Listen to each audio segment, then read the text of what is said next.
Hi, I'm Eddie Park with Intertest. Today I'm going to walk you through the features of the Yateks P Series Video Borescope. Here I have the two main parts of the scope. You have the 8-inch monitor, and you have what we call the probe, which includes this entire handset and the shaft you see here. This is a 2.8 millimeter diameter probe. The scope has a motorized articulation that's controlled via the joystick. As you can see, it articulates quite well in all directions. The main buttons you see on the handset, you have your articulation lock. So if I articulate into the direction, I press the button, it locks the articulation. To unlock, you simply press the button again, and it'll go back to a neutral position. The next button is your LED control. So as you can see, I have a part here. I'm just going to go through one of the core passages. Once inside, the second button controls your illumination. There's 5 levels of brightness, starting from H0 all the way to H5. The next button is your image capture button. Simply press it once to capture an image, and you'll see that it appears right here in your thumbnail gallery. The next button is your video recording. Once you press that, you'll notice that the timer starts to count up, and you are now recording video. Press it again to stop recording video. Under the handle is a trigger button. You can also use this trigger button to capture your still images. So simply press the trigger and you'll be able to capture your image. Again, it appears in your thumbnail gallery right here. You can review that by going back to the main menu, going into Photo Viewer. As you can see here, a folder will automatically be created that shows the date. And once inside, you can then review the still images that you took. You can go next to the video. You can play back the video as such. Keep in mind, everything records to an SD card located on the side panel of your monitor. Okay, there are some other features that I'll go over in just a bit, but we're going to go back to the main menu, go back into your real-time monitor, live view. And once you do that, I'm going to walk you through the rest of these icons that you see here. So this button right here is your image lock. It locks the image, so as you can see, I'm moving the probe. Nothing's happening because the image itself is locked. That could be useful, especially if you're in these core passages. It's a difficult inspection where you've articulated the probe, and perhaps in a certain direction you see a scratch or some FOD, and you want to make sure that you don't lose the positioning of the scope. So that image lock can help you maintain the image without losing it. The next icon is your mirroring function. You can mirror the image.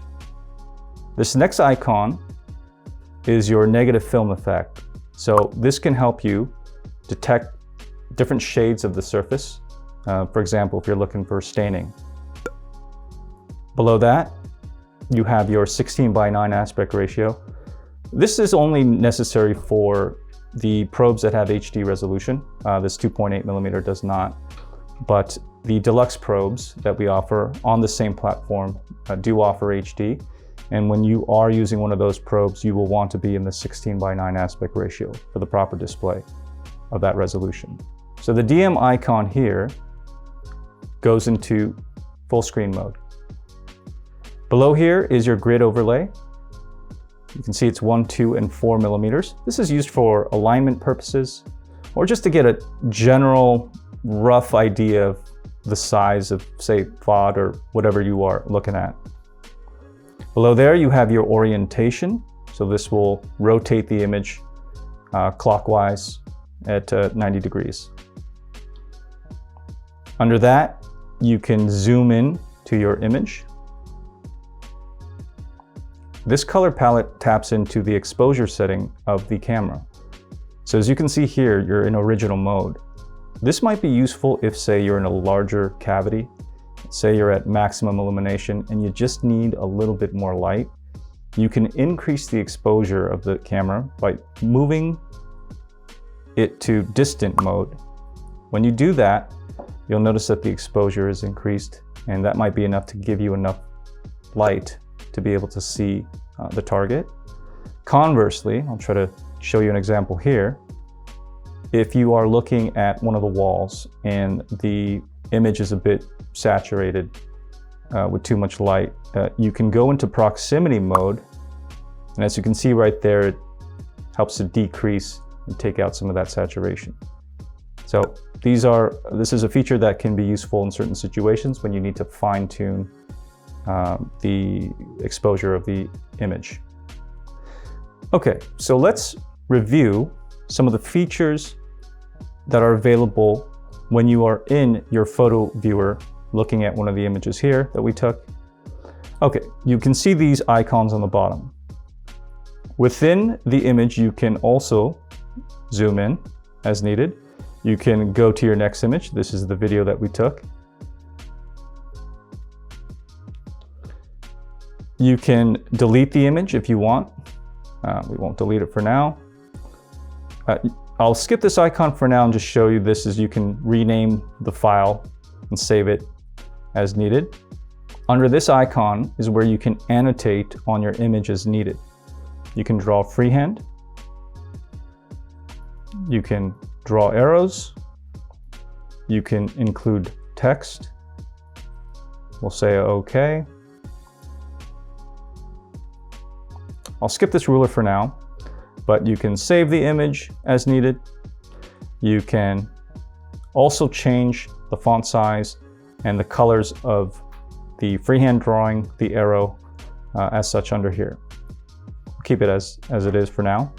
So this ruler icon allows you to get the approximate measurement of a 2D image. Now, I want you to be very careful on this. This is not a 3D measurement scope, so this will not be an exact measurement. But based on this 2D image, you can get the approximate measurement of an object. So let me explain. We'll take these 2 points right here, which draws your line right there. You'll notice the reference value says 433. These are the total pixels that the software is providing to you.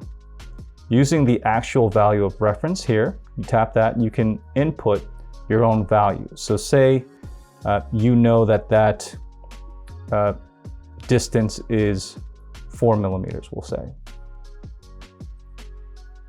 So we'll assign it 4 millimeters.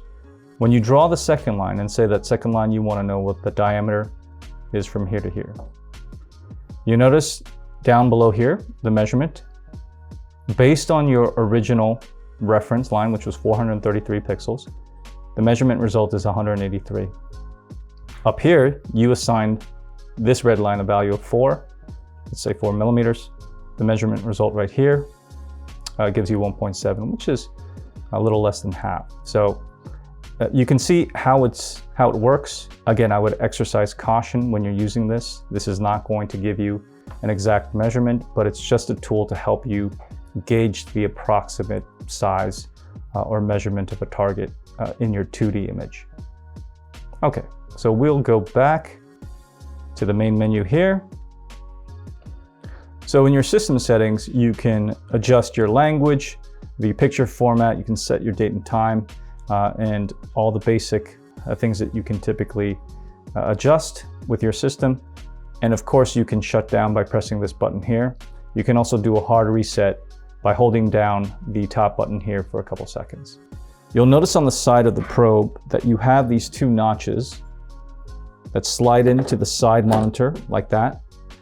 You'll notice also that you have 4 sections here where you can strap your neck strap, which is included in the full kit, so that you can hang that around your neck and go fully portable if you want to use this on the floor. So there you have it, the Yateks P Series. Thanks for watching.